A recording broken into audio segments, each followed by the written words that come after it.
Hola, muy bienvenidos a módulo uno de nuestro curso Comunicación Efectiva y Asertiva realizado por nuestro organismo de capacitación ADEMI. Hoy veremos en este módulo uno los conceptos fundamentales de la comunicación efectiva.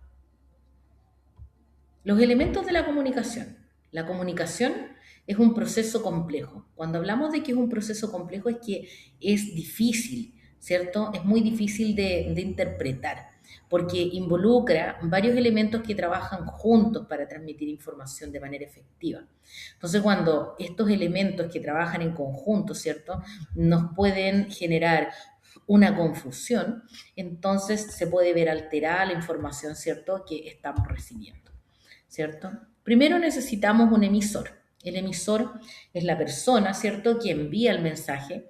Esta persona debe ser clara y precisa en la comunicación. Por ejemplo, aquí nosotros planteamos un ejemplo. Un gerente de empresa envía un correo electrónico a sus empleados informando sobre un cambio en la política de la empresa. El receptor, en este caso, es la persona que recibe el mensaje. Debe estar atento y dispuesto a entender el mensaje.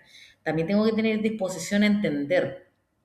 Ejemplo, los empleados de la empresa leen el correo electrónico, ¿cierto?, del gerente y comprenden el cambio en la política, ¿ya? O pueden también hacer algún tipo de comentario con respecto a este cambio, ¿cierto? De alguna forma expresando, ¿cierto?, su parecer con respecto a esta nueva decisión que está tomando, ¿cierto?, la jefatura.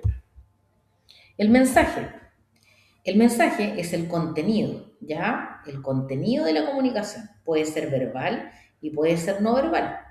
Por ejemplo, un amigo te envió un mensaje de texto que dice, estoy feliz de verte mañana.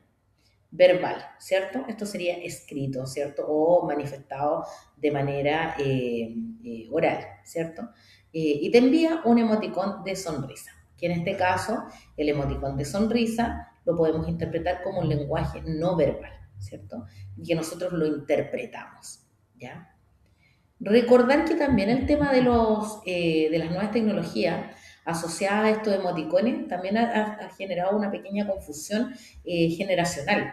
Por ejemplo, los adultos mayores a veces confunden el icono de la alegría, ¿cierto? O de la felicidad con uno que está llorando. Entonces, a veces ellos pueden mandar este icono, ¿cierto? Este pequeño emoticón, ¿cierto? Y ser malinterpretado desde el otro lugar de donde se está recibiendo el mensaje. Por eso es importante también poder conjugar, ¿cierto?, ambas informaciones para poder, como decía anteriormente, tener la disposición de entender. Si yo no tengo una disposición a entender, puedo tender a malinterpretar. El código. El código es el lenguaje o sistema de símbolos utilizado para transmitir el mensaje. Un ejemplo, un médico va a utilizar términos médicos para explicar un diagnóstico de un paciente, ¿cierto? Ese es un código, ¿ya? El lenguaje. ¿Ya? Un organigrama, ¿cierto? Donde vamos a tener algunos símbolos, ¿cierto? Que me van a dar información, sobre todo en el área de salud. Nosotros tenemos, por ejemplo, alguna simbología, ¿cierto? Que nos habla de violencia intrafamiliar, violencia psicológica, violación, muerte. Y esta codificación también es un modo de tener un lenguaje propio que nos ayuda, ¿cierto?, a mantener la confidencialidad, que también es un ámbito muy importante dentro de lo que es la salud. El canal es el medio por el cual se transmite el mensaje. Por ejemplo, un profesor utiliza una presentación de PowerPoint, un canal visual, para enseñar a sus alumnos.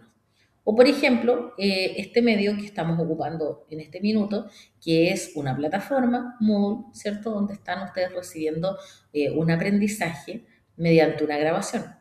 Esto es el canal, ¿cierto? El medio por el cual se transmite el mensaje. A través de esta clase yo estoy transmitiendo un mensaje, ¿ya? El contexto. El contexto es súper importante. Sin un contexto podemos interpretar cualquier cosa con respecto a la información. El contexto es el entorno en el que se produce la comunicación. Ejemplo, una reunión de trabajo que se lleva a cabo en una sala de conferencia. Contexto formal, ¿cierto? ¿Dónde ocurre esta comunicación? ¿Qué es lo que ocurre también? El contexto también tiene que ver con la situación. pero ¿en qué contexto te gritan o en qué contexto te reclaman? Y cuando nosotros tenemos esa claridad, también vamos haciendo una muy buena interpretación de lo que se nos está informando. Un ámbito muy importante y no menos importante, ¿cierto? No menos relevante, es la retroalimentación. La retroalimentación es la respuesta del receptor al mensaje. Por ejemplo, un cliente responde a un correo electrónico de un vendedor confirmando su compra.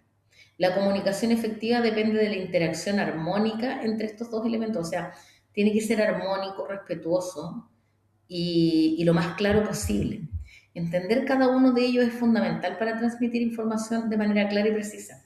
Si el cliente responde a un correo, ¿cierto?, al vendedor confirmando su compra es porque recibió la información de la forma más eficaz posible, entendiendo lo que se está ofreciendo, comprendiéndolo bien, quedando conforme y por eso cerrando esta conversación con una confirmación de compra.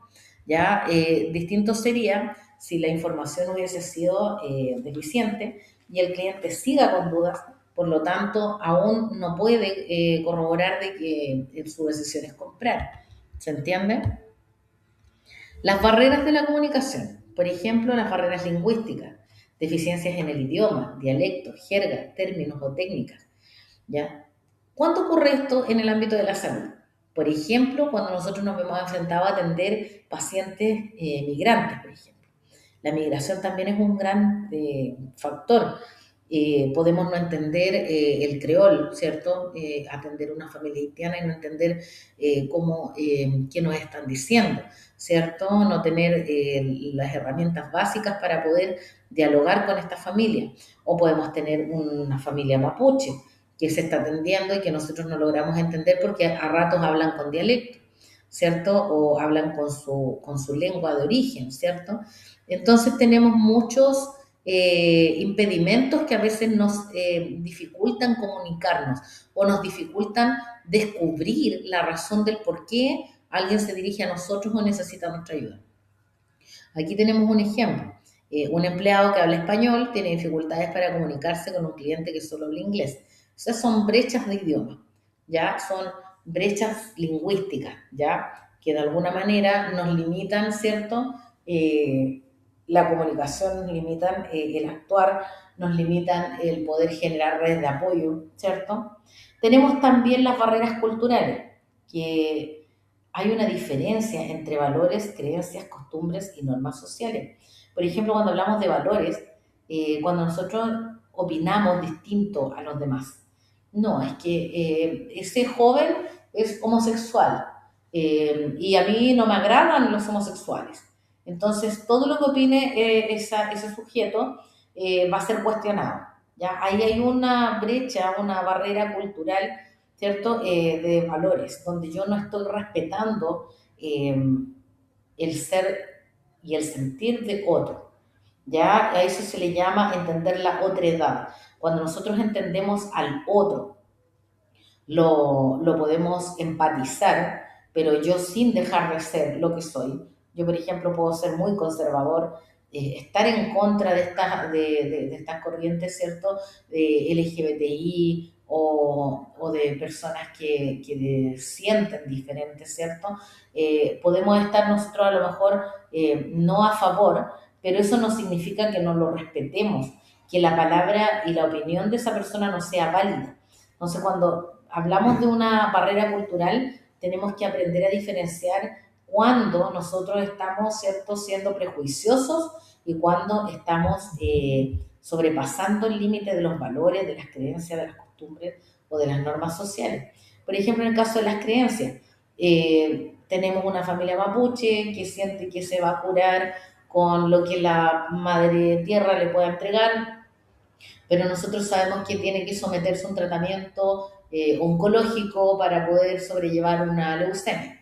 Entonces, ¿cómo hacemos entender a esa familia la necesidad de trabajar en conjunto a la ciencia y a la medicina para poder contribuir a la mejora de esta patología, ¿cierto? ¿Cómo nosotros, en base a la creencia, ¿cierto? Al respeto de las creencias podemos vincularlo a la salud? Entonces ahí es donde nosotros tenemos que mira, Juanito, nosotros creemos mucho también en la madre tierra, pero también nosotros te queremos contar que si tú te tomas este medicamento o te sometes a este tratamiento, vas a mejorar mucho más rápido y va a ser mucho más eficaz lo que tú estás tomando en conjunto a lo que nosotros te podemos ofrecer. ¿Ya? Eso es respetar la creencia. Cuando hablamos de costumbres también, tenemos costumbres, ¿cierto? Que son prácticamente arraigadas también a los ritos, ¿ya? Que son clave. Cuando hablamos de las costumbres, hablamos también de patología. Por ejemplo, en el caso del área de la salud, hay patologías que son a raíz de costumbres. Por ejemplo, la hipertensión es una enfermedad que si bien no es hereditaria por genética, es hereditaria culturalmente, porque se heredan costumbres. La mamá de mi mamá cocinaba con mucha harina y en invierno nos hacía muchas sopaipillas. Y son tan ricas y en toda nuestra familia siempre hemos tenido las mejores eh, eh, elaboradoras de sopaipilla. Entonces, cuando nosotros vamos adquiriendo una costumbre que se ve reflejada en un mal hábito de la salud, estamos, ¿cierto?, también hablando de una barrera de costumbre que tenemos que trabajarla. ¿Ya? Es una costumbre que podemos mantener, a lo mejor podemos cambiar los ingredientes, seguir ocupando, haciendo, manteniendo la costumbre de hacer las sopaipillas en invierno, pero a lo mejor con otros ingredientes para que no sea tan dañino su consumo, ¿ya? Y podamos bajar los índices de hipertensión o bien mantenerlos por lo menos a raya, ¿cierto? Si es que ya están declarados. Y cuando hablamos de las normas sociales, estamos hablando de las normas que tenemos que respetar, normas que tienen que ver con nuestro vivir activo, ¿cierto?, con los demás, ¿ya? Un gesto, considerando respetuoso en una cultura, puede ser ofensivo en otra. Por eso es importante y es un deber. Las personas que trabajan en el área de salud deben tener una capacitación continua siempre con respecto a idioma, a cultura, a ritos, a formarse en interculturalidad es muy valioso hoy en día porque es una herramienta para que nosotros podamos, ¿cierto?, sobrellevar situaciones sin herir a nadie, sin generar daño a otros. ¿Ya? Por eso el ejemplo es tan importante. Un ejemplo considerado respetuoso en una cultura para otro puede ser muy ofensivo. Barreras de comunicación, por ejemplo, tenemos también las barreras emocionales, sentimientos negativos, prejuiciosos, como les decía anteriormente, estereotipados, ¿cierto? Ansiosos también.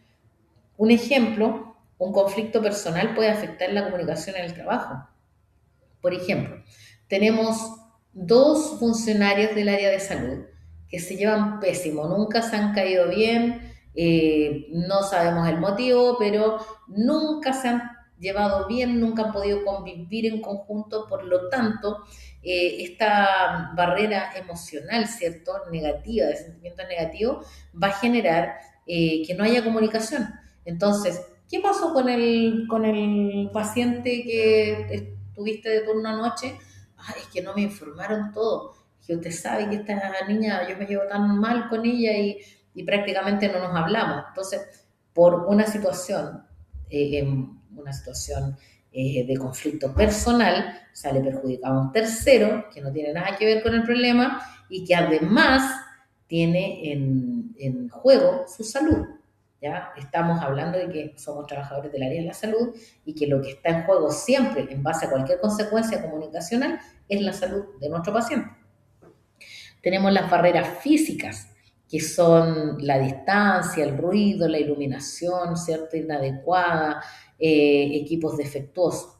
Por eso cuando nosotros tenemos la higiene y bioseguridad del espacio, ¿cierto?, del ambiente, tenemos que detectar si hay artefactos defectuosos, si la iluminación es la óptima, ¿cierto?, para poder nosotros también ejecutar las indicaciones que se nos atribuyen en cada una de nuestras misiones, ¿cierto?, dentro del área de salud. Por lo tanto, si yo no logro leer bien una indicación porque por falta de luz no pude distinguir lo que decía, tenemos una barrera física. Si por exceso de ruido, ¿cierto? No pude escuchar la indicación adecuada, también puedo cometer un mal actuar, una mala práctica, ¿cierto? Porque no estoy recibiendo la información completa. Y si hay equipos defectuosos, ¿para qué decir? Si no vamos a tener los implementos adecuados para poder trabajar. Por ejemplo, aquí vamos a hablar de una reunión virtual para poder contextualizar. En una reunión virtual, ¿cierto? Puede ser difícil debido a un problema de conexión. Entonces, esta barrera o brecha, ¿cierto? Uy, me perdí casi toda la reunión, no sé qué hablaron. ¿Por qué? Porque había un equipo defectuoso o no contábamos con los implementos al 100%. Y eso genera una brecha, genera una barrera también, ¿cierto? La cual me va a dificultar tener acceso a la comunicación que existió en ese minuto mediante la reunión. Cuando hablamos de las barreras tecnológicas, esa es otra barrera también y que muchos funcionarios que son mayores ya, arriba de 50, 60 años, ellos mismos de alguna manera lo dicen, lo declaran, no es que yo no me manejo con el computador, no es que yo no uso las tecnologías. Entonces, esta barrera tecnológica lo que hace también es distanciar o disminuir o hacer poco prescindible, ¿cierto?, el trabajo de algunas personas. Porque si una jefatura me manda a imprimir una receta médica o la ficha de un paciente, ¿cierto?, que está en la ficha digital, ¿cierto?, con un sidra, con un rellén, y yo no lo sé utilizar, voy a estar frente a una barrera tecnológica, porque no me capacité, no me puse al día con la actualidad para poder mantenerme vigente. Y eso también genera una barrera comunicacional. Por ejemplo, aquí hay un ejemplo más general. Un problema con el servidor de correo electrónico, ¿cierto? Puede retrasar la comunicación. A todos les llegó el correo, sí, hoy a mí no me llegó. ¿Por qué? Porque el servidor no estaba apagado y por lo tanto generó un defecto y no me llegó la información. Lo que yo les decía anteriormente en el área de salud, solicito que me impriman un documento de la ficha digital. Todos pudieron hacerlo, pero Juanito no. O Juanito siempre incumple con esta labor. ¿Por qué? Porque no sabe hacerlo. Cuando hablamos de barreras psicológicas, hablamos de la ansiedad, del estrés, la falta de confianza, el miedo al rechazo. Por ejemplo, un empleado puede sentirse incómodo compartiendo sus ideas porque se siente poco valorado o poco validado, ¿cierto? Entra en un estado de estrés donde no sabe si decir o no decir lo que piensa o dar a conocer su opinión porque piensa que va a quedar en ridículo, ¿cierto? Entonces eso es la falta de confianza, el miedo al rechazo. Muchas veces esto ocurre también cuando han habido situaciones previas donde han existido situaciones previas de inhabilidad, ¿cierto? De las mismas jefaturas que no valoran tu opinión, que cuestionan tu trabajo, que cuestionan tu quehacer, entonces te vas volviendo temeroso o bien sientes que tu trabajo no tuviera valor. Barreras de la comunicación dentro de las que seguimos estudiando, ¿cierto? Tenemos las barreras organizacionales. Nos habla de una estructura jerárquica, política y procedimiento. También estas barreras organizacionales tienen que ver con los buenos liderazgos, con estos liderazgos directivos, ¿cierto? Responsables, que no se enfocan en jefes, sino que en personas que son capaces de liderar un grupo y destacar a su entorno, ¿cierto? Para poder contribuir a la mejora. Un ejemplo de esta barrera organizacional es, por ejemplo, una empresa con una estructura rígida que puede limitarla, ¿cierto? Una comunicación horizontal, o sea, solo el jefe toma decisiones, no me interesa saber qué opinen los trabajadores, yo voy a generar la resolución de problemas, ¿cierto? Las estrategias de mejora, pero desde mi opinión personal, ¿ya? Eso es cuando hay una rigidez, ¿cierto?, en la estructura de una empresa. Cuando no hay consulta, cuando, por ejemplo, yo pertenezco a una empresa y yo como representante tengo personas alrededor mío que pueden contribuirme, pero no les hago la consulta o poco me importa hacer la consulta porque yo ya tengo la decisión en mi cabeza decidida. Entonces, ahí nosotros estamos hablando de una estructura rígida. No hay flexibilidad, no hay inclusión, ¿cierto?, de parte de la opinión del resto que componen la empresa. No hay interpretación democrática tampoco, porque solamente por formalidad este jefe va a preguntar, pero va a terminar decidiendo él en base a sus formaciones culturales, creencias y prejuicios, tomando decisiones casi personales. La barrera de percepción. Esta es súper importante porque nos habla de las diferentes perspectivas e interpretaciones en experiencia. ¿Se han fijado ustedes cuando uno compra un libro y, por ejemplo, nosotros decimos, ya, vamos a comprar un libro de filosofía, vamos a comprar el libro de Nietzsche, ya, Nietzsche, el superhombre y la voluntad del poder. Pero no es lo que dijo Nietzsche, sino que el libro dice Tony Yasser. Y cuando dice Tony Yasser, eso significa que el pensamiento de Nietzsche, del superhombre y la voluntad del poder, va a ser interpretado por este autor Tony Yasser. Entonces, cuando hablamos de esta percepción es que yo voy a leer lo que él interpreta de lo que Nietzsche hablaba dentro de su filosofía. Entonces, cuando eso ocurre, nosotros estamos leyendo la perspectiva de otro y no precisamente la que nosotros tenemos. ¿Ya? Eso pasa con los libros, pero por ejemplo, ¿qué pasa cuando nosotros entendemos algo distinto? Cuando uno dice, oye, pero esto que dijo la Juanita, yo lo entiendo de otra forma. Yo lo veo como una crítica constructiva. Y otras personas dicen, no, pero mira, yo lo veo que es un ataque. Ahí estamos generando una barrera comunicacional que nos va a generar conflicto, ¿cierto? La barrera de percepción es tremenda y muy, muy influible, ¿cierto? En este mundo, en este siglo XXI, donde muchas personas interpretan lo que entienden. Y ahí es donde se generan las discusiones, las peleas, los malos entendidos, ¿cierto? Los malos tratos entre compañeros, justamente por esta percepción. Ejemplo, dos personas pueden tener opiniones opuestas sobre un mismo tema, ¿ya? ¿Y qué opinas tú sobre el aborto? Pregunta actual, pregunta valórica, pregunta ética, donde nosotros podemos dar miles de versiones con respecto a los derechos que podría tener una mujer frente al aborto y cuáles son las responsabilidades. Pero tenemos que tener una perspectiva, tenemos que tener una interpretación, ya una percepción de las cosas. No, es súper malo una mala madre porque va a matar a un niño, una vida que no pidió venir. Ya, pero ¿y si es una violación? Y esa mujer va a ver en ese hijo toda la vida el fruto de una violación. Entonces, cuando nosotros nos ponemos en este caso de cuál es el punto de vista, cuál es la opinión de la misma información, es cuando tenemos que entrar, ¿cierto?, a comprender que hay un fin común en la información. Si esa información tiene un objetivo, está dirigida, ya tenemos que interpretarla. Y cuando la interpretamos, tenemos que tratar de dejar nuestros prejuicios de lado. Este tipo de dilemas ocurre, por ejemplo, cuando nos llega un delincuente baleado y además con antecedentes de violación. Llega a urgencia. Nosotros tenemos que darle prioridad por sobre la abuelita que venía con un golpe, ¿cierto?, en la cadera, porque dentro del triage la necesidad más rápida, ¿cierto?, más urgente es la del hombre que viene baleado.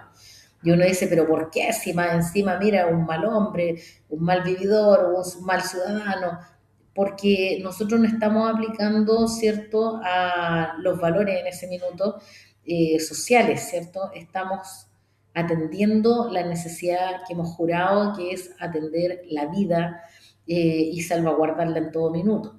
Entonces hay un tema ahí también, como les digo, con estas barreras, que de alguna manera interpretan, ¿cierto? Que generan los prejuicios. Pero ¿cómo voy a atender a un gallo que es malo y mira a la abuelita y le están dando prioridad a un tipo malo? Qué horrible la atención. Porque tenemos que también trabajar con ética profesional.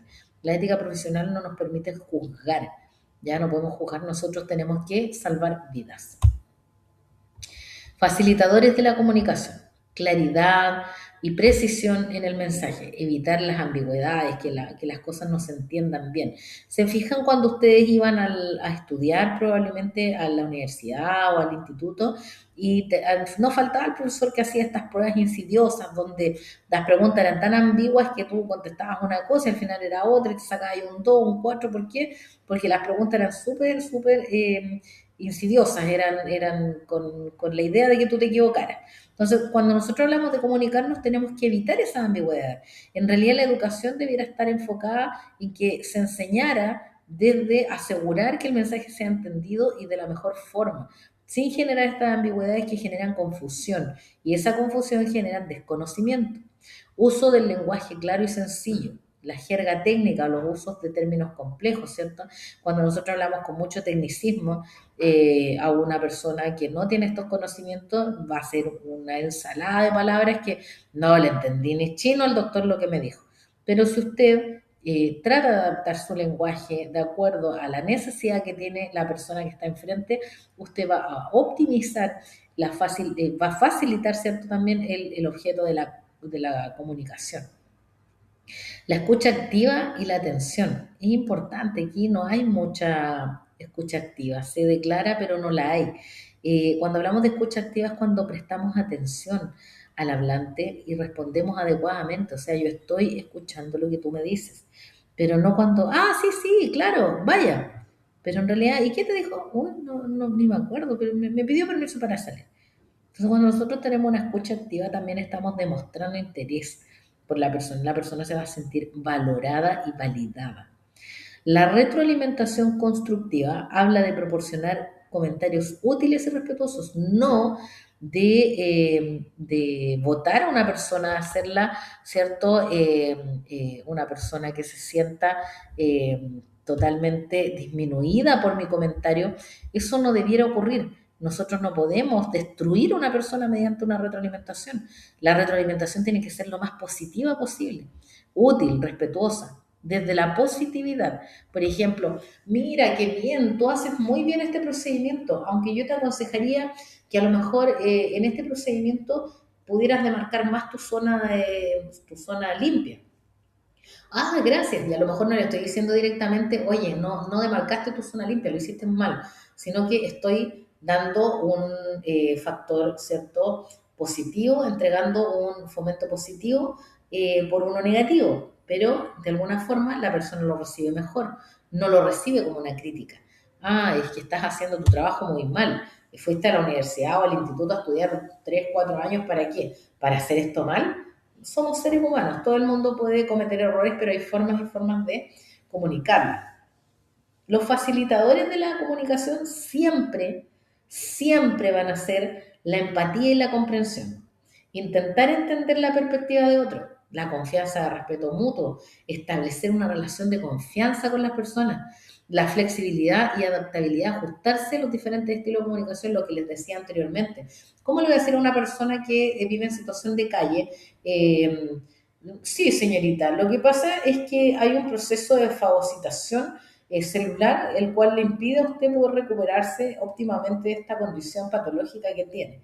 No, sino que, mira, hay una zona de tu cuerpo que de alguna u otra forma se come a sí misma producto de que tú no tienes un tratamiento. Entonces lo que está haciendo es generarte más daño. Tienes que someterte a un tratamiento. ¿Se entiende? Entonces, es adaptar el lenguaje de acuerdo a lo que nosotros necesitamos comunicar, ¿ya? El uso de la tecnología y la comunicación efectiva, usar herramientas de comunicación adecuadas.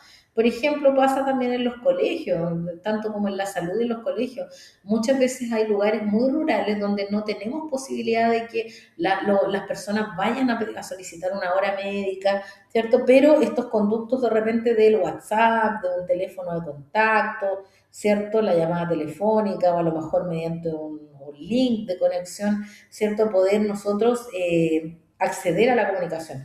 Hoy en día, con tanta tecnología, hay muchas formas, hay muchas herramientas de poder comunicarnos, ¿cierto? Dentro del área de la salud, también poder capacitarse, generar capacitación continua en los funcionarios de la salud, también existe a través de estos cursos asincrónicos, ¿cierto? Los cuales tienen una flexibilidad de horario. Entonces, tenemos muchos elementos que nos ayudan dentro de lo que es la mejora de la comunicación, ¿cierto? En el ámbito de la salud, tanto para los pacientes como para los usuarios, ¿cierto? En este caso los usuarios, como para los mismos funcionarios que a veces requieren de la capacitación continua o de información al instante. Eh, Tenemos el entorno cómodo y libre de distracciones. Si nosotros queremos tener una comunicación efectiva, también tenemos que crear un ambiente propicio para la comunicación. No vamos a pretender tener una comunicación óptima en un lugar que está lleno de bulla, con mucho ruido, o que es incómodo, o un lugar que, por ejemplo, yo les voy a dar un ejemplo, se citó a una reunión a un grupo de funcionarios públicos, a un salón municipal, el cual era muy frío, y estaban prácticamente en pleno invierno, todos los funcionarios muertos de frío, no había un café, no había calefacción, nada, y estaban entregando información muy importante. Si ustedes me preguntan cuántas personas de las que asistieron entendieron para qué era la reunión, unas 3 o 4 personas lograron recibir la información completa, porque el resto estaba pendiente de que hacía mucho frío, que se querían ir, que no había calefacción, y eso dificultó esta comunicación efectiva. Entonces, cuando hablamos de crear un ambiente propicio, también tiene que ver con tener las condiciones mínimas para poder obtener, ¿cierto?, un interés de parte del oyente, ¿cierto?, para poder reservar esta información. Apertura y disposición para dialogar. También hay que estar dispuesto a escuchar y discutir. No somos entes solo oyentes, también podemos nosotros dar nuestro parecer. A lo mejor cuando damos nuestro parecer entendemos que lo que nosotros recibimos como información lo estábamos entendiendo mal. Yo en muchas ocasiones en reuniones he escuchado funcionarios que dicen, gracias por aclararlo, porque yo lo entendí mal. Y cuando dicen eso, es súper rico porque de alguna manera estamos entendiendo, ¿cierto?, de que este funcionario, ¿cierto?, tenía un error en lo que recibió como información, pero tuvo la oportunidad, ¿cierto?, de corroborar, tuvo la oportunidad de compartir lo que él pensó o lo que él interpretó y corregirlo. Cuando hablamos de estrategias para superar barreras, hablamos sobre aprender idiomas y culturas, ¿cierto? Desarrollar habilidades lingüísticas y culturales, que era lo que les decía yo, no podemos quedarnos en el pasado, tenemos que utilizar las nuevas tecnologías. Hoy en día los teléfonos también tienen una gran función con respecto a la interpretación de lengua, ¿cierto? El área lingüística, nosotros podemos colocar el teléfono y recibir la frase, ¿cierto? El relato de una persona con otro idioma y el teléfono nos la va a traducir. Ahí ya tenemos un tremendo aporte, ¿cierto?, dentro de lo que es la tecnología para mejorar, ¿cierto?, estas habilidades, ¿cierto?, de poder comunicarnos con otros. Establecer objetivos claros, definir metas y expectativas. ¿Qué es lo que queremos hacer? ¿Qué es lo que vamos a lograr? ¿Cierto? Utilizar medios de comunicación alternativos, por ejemplo, adaptándonos a diferentes estilos de comunicación, fomentando la retroalimentación, siempre solicitar los comentarios y las opiniones de otros. Es súper importante, ya desarrollar las habilidades de escucha, practicar la escucha activa, lo que les hablaba hace un rato, no solo estar, nosotros tenemos que escuchar, darnos el tiempo de escuchar a las personas y poder interpretar el contexto de lo que está ocurriendo, ya establecer ambientes de confianza, fomentar la confianza y el respeto para que sean capaces de decirnos lo que piensan o lo que interpretaron, ya ajustar el lenguaje y tono. También es importante el tono que ocupamos. Si yo le digo a alguien, oiga, usted mire cómo hace las cosas, ¿ah? ¿Cómo se le ocurre? Mire, está todo haciendo todo mal.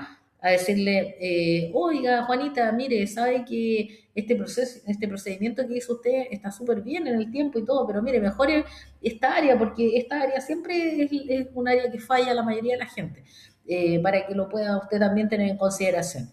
Es distinto, es distinto ser autoritario o también tajantemente dar un no, muchas veces no es tan amigable ni tampoco es tan beneficioso para la comunicación efectiva. Y por último, utilizar herramientas visuales, por ejemplo, utilizar gráficos, diagramas, imágenes. Lo mismo que en educación. Nosotros cuando educamos, ¿cierto? Tenemos que tener un diseño universal, ¿cierto? De aprendizaje, que este diseño universal utiliza texto, palabras, imágenes, audio, ¿cierto? Entonces yo muestro una plantilla, la plantilla ya es un aporte visual porque hay algo donde está escrito, el texto me aporta porque lo que está diciendo la profe también está escrito y lo que está diciendo me va quedando claro con lo que yo leo, o sea, lo que yo leo lo entiendo como lo dijo la profe, ya esas cosas son importantes nosotros poder también considerarlas al momento de educar. Por eso es tan importante en el ámbito de la salud cuando ustedes hacen la promoción, la prevención y la promoción de la salud y generan estos flyers donde ustedes hacen educaciones a la comunidad y esas educaciones tienen que llevar la mejor comunicación efectiva para que el mensaje sea recibido de la forma más correcta, ¿cierto? Con respecto a lo que nosotros estamos intentando establecer como meta final, que es promover, por ejemplo, el consumo de la comida chatarra, ¿cierto? Tratar de bajar los índices del consumo de la comida chatarra y promover la vida saludable. Cuando nosotros tenemos la meta clara, nosotros entonces el mensaje lo podemos transmitir con toda propiedad para que las personas lo puedan recibir de la mejor forma, ¿ya? Chicos, muchas gracias por la atención de este módulo número 1, ¿ya? De esta capacitación de comunicación efectiva y resolución de conflictos y nos vemos en el módulo 2, ¿cierto? De esta misma capacitación. Nos vemos en otro módulo.